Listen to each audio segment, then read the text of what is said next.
We've had apprenticeships in the U.S. for a very long time. George Washington was an apprentice in surveying, Ben Franklin in printing, Paul Revere in silversmithing. Since then, apprenticeships have expanded to many occupations and sectors, and most recently to healthcare and information technology. Apprenticeships deliver talent that employers need and offer alternative pathways for post-secondary education training that doesn't involve student debt. But the U.S. is still lagging behind many other countries in the percentage of the workforce that are in apprenticeships. Joining me to talk about how to boost participation in these earn and learn opportunities is John Colborn, Executive Director of Apprenticeships for America. I start out by asking him to give a pitch to job seekers about why they might want to consider apprenticeships in their field. First off, I would say an apprenticeship is a job. If you're the kind of person who's a little anxious to get started working, maybe you need a paycheck right away, maybe classroom experience just isn't really for you, maybe you're the kind of learner who really benefits from touching things and seeing things and participating as opposed to just reading about something in a book. If you're that kind of person, an apprenticeship is perfect for you. You get a paycheck, which is different from most other kinds of educational programming. You have the benefit of somebody in the workplace, a mentor who's going to be working with you. You have the opportunity to grow with your employer as your skills grow, your responsibilities grow. That's built into the apprenticeship. It's not something you just have to hope for or ask for every couple of months as you're working working for your boss. And then finally, at the end of your educational program, you have a job because you've already had a job. That job continues. And so you don't have this question of what am I going to do once I get my degree, once I finish my apprenticeship. You've been hired by your employer and they've invested considerably in you.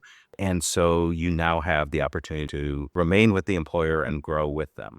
Those are the kinds of things that I think people find attractive about apprenticeships.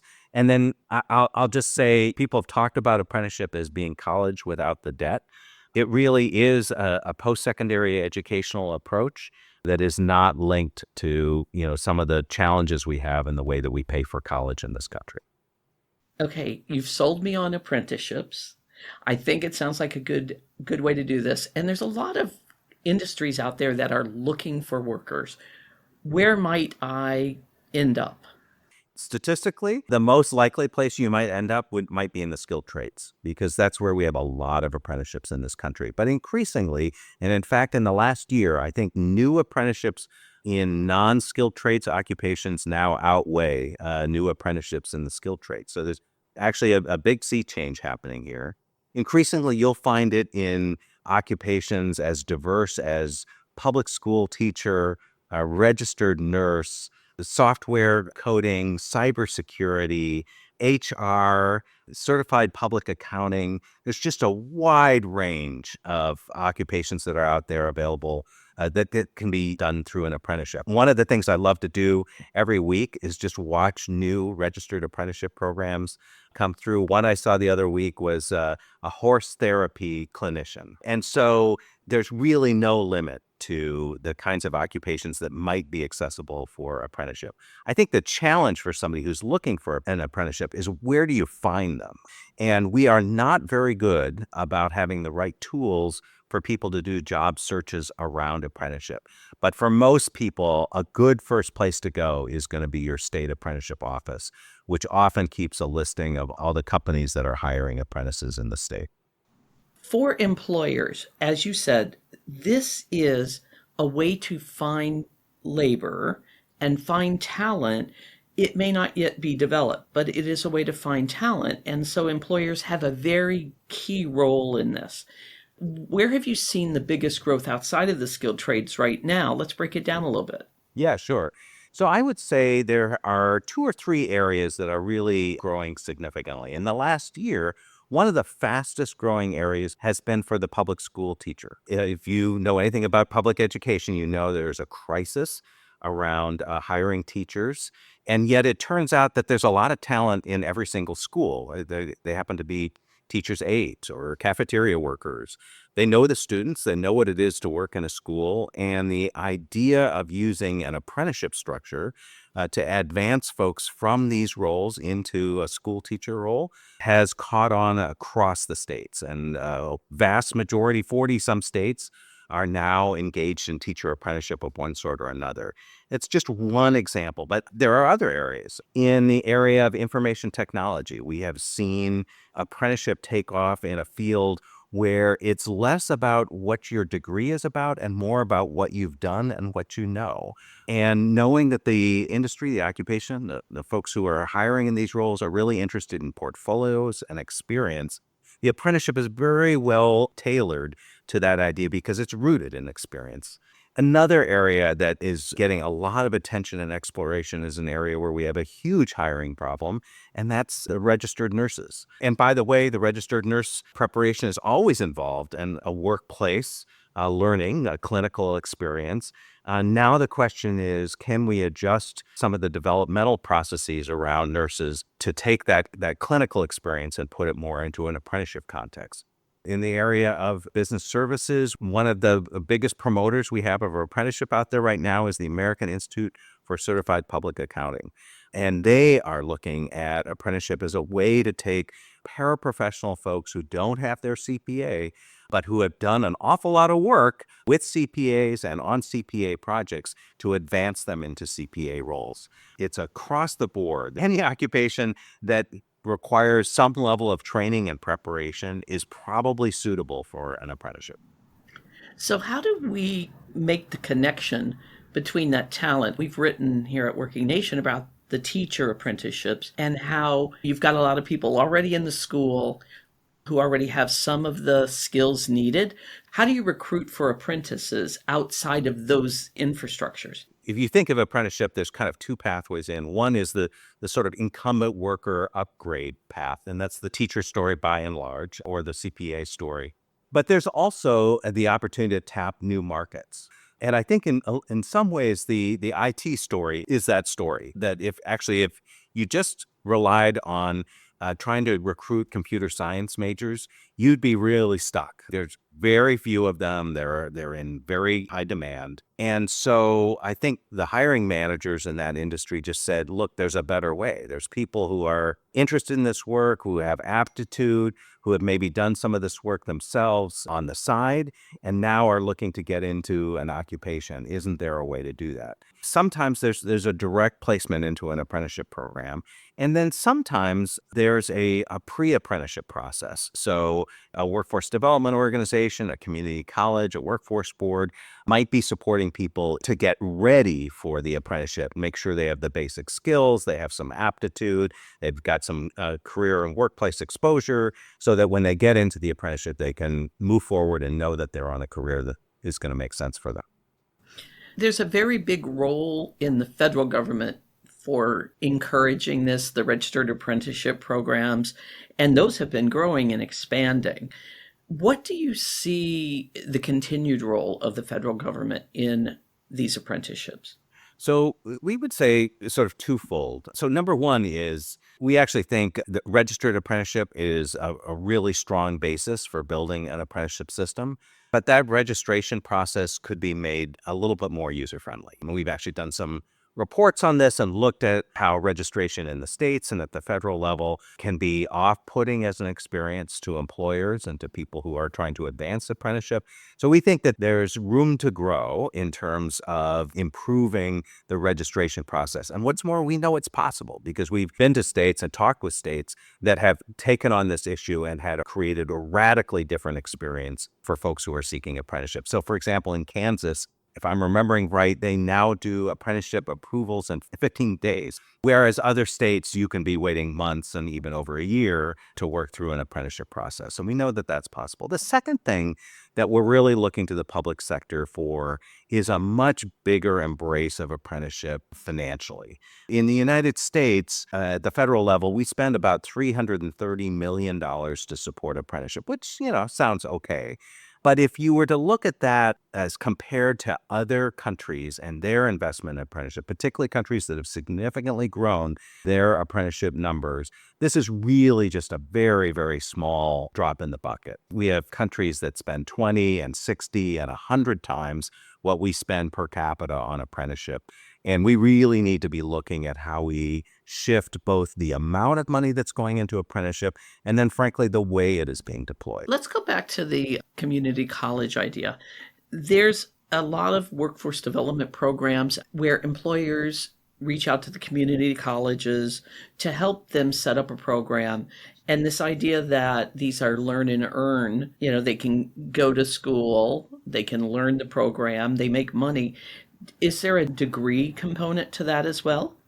So we actually did a little bit of a study on this. So in the United States, community colleges are a critical part of the apprenticeship system. So sometimes they are contracted training by the apprenticeship sponsor and are providing classroom instruction or other kinds of instruction to apprentices. And then increasingly, especially in the last 10 years, we've seen an explosion of community colleges who are acting as sponsors of apprenticeships, which means that they're actually out talking to employers, developing the apprenticeship idea, helping employers manage their apprenticeships, soup to nuts, from recruiting the apprentice through supporting the apprentice in their workplace success. That growth in apprenticeships suggests to us that there's a lot more opportunity for community colleges. We're quite bullish on the role of community colleges as apprenticeship intermediaries. And when we talk to community colleges, what they tell us is that they're already talking to employers about lots of different things, contracted training and hiring graduates from the community college. And so when they have one more thing that they can talk to employers about, oh, and we can do an apprenticeship for you, that just makes the sales call that much more impactful because it gives them one more tool to help solve the problems or challenges that the employer is having. Now, you mentioned a really important question about connecting to degrees, and that is, in fact, another rapidly growing practice in the apprenticeship field, where we are finding apprentices being connected to bachelor's or sometimes associate degrees. And we think there's good reason to do that for a couple of explanations. Number one is that it does provide a paycheck for the student as they're working for their degree. So that seems to make sense. Number two, we know one of the big knocks that employers have around the traditional degree programs is people graduate without really any sense of what the workplace looks like or what the demands in a particular occupation look like. It's all been theoretical up until that point. And so when you connect an apprenticeship to a degree, you're really getting that workplace experience up front. So that's helpful. And then number three, we find that there are some degrees where there are opportunities for colleges and universities to be able to reach out to folks who might not have connected to a degree program and through an apprenticeship program are finding opportunities to secure that degree and then set themselves up for further education and career advancement beyond the apprenticeship that they're working on. One of the things that we talk about at WorkingNation a lot is social capital and the exposure, groups of people who have never had the exposure before. So say someone who said, maybe I never thought of being a teacher or working in healthcare as a registered nurse, or for IT, to use some of your examples. How can a community expand that access and that opportunity to groups that may have never seen it before? Yeah, I love that question. And I think it's one of the attractions of apprenticeship because you are very much engaged. This is not a theoretical exercise. You're very much engaged in the workplace. You are building those relationships from day one. And an important feature of an apprenticeship is that there's a mentorship involved. So you have somebody in the workplace who is helping connect you to all those unwritten rules that are part of everybody's workplace. And so that you can navigate those and have success there. I think the other piece that you raised, though, is this question of how do we expand the number of people who can find apprenticeship opportunities? There is something very powerful in the pre-apprenticeship idea. Pre-apprenticeship programs can be rooted in community colleges, community organizations, workforce development boards. Lots of different organizations can do them. Then there's many different design approaches to the pre-apprenticeship.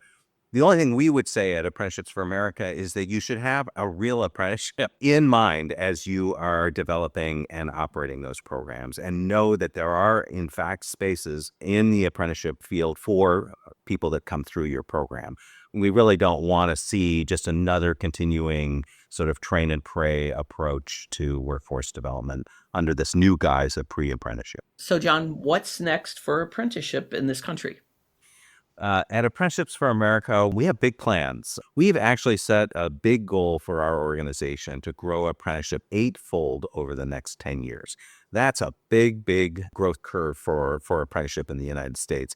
But we also know that it's possible because we've looked at other countries. We've looked at countries that have grown their apprenticeship systems in a deliberate way. And that kind of trajectory is very much achievable. So what will it take for us to get there? The first is we need to be sure we have the right institutions aligned around apprenticeships. We've talked about community colleges. They're going to be a central piece to this growth trajectory for apprenticeships. We think that some very measurable percentage of college enrollments 10 years from now will be on a co-op or apprenticeship basis because we just think that's smart. That's what students want. That's what employers want. Colleges and universities and community colleges are going to be going in that direction. The second thing is that we need an investment plan around apprenticeship. So we know that the United States significantly underinvests in apprenticeship. And so at Apprenticeships for America, we're working mightily to change that. And not only to change the amount of money that's going into apprenticeship, but also how that money is being deployed. And we argue for a sort of pay for success approach around apprenticeship. You place somebody in apprenticeship and you get a predictable funding to support that activity. And in that way, we move beyond the very important work that we've had up till now, which has been these sort of time-limited grants, very hard to then plan a sustained program around those. And then the last thing I'll just say is that we need to build the field of apprenticeship. So apprenticeship has largely been a set of operators who are working kind of on their own outside of the skilled trades. And so at Apprenticeships for America, one of the things we're very focused on is building a community of practice around apprenticeships. And we've seen in other countries, the growth of apprenticeship really depends on growing these sort of apprenticeship solutions organizations, sometimes called apprenticeship intermediaries, to do this work. And if we can do all of that, we think we can be the kind of organization that puts its apprenticeship system up against countries like England and France and Australia and Canada, where the apprenticeship system is much more developed and understood as a key post-secondary educational pathway alongside the traditional college experience. Sounds like big plans, but important ones. John, thank you for your time. Great to be here. That's John Colborn, Executive Director of Apprenticeships for America. I'm Ramona Schindelheim, Editor-in-Chief of WorkingNation. Thank you for listening.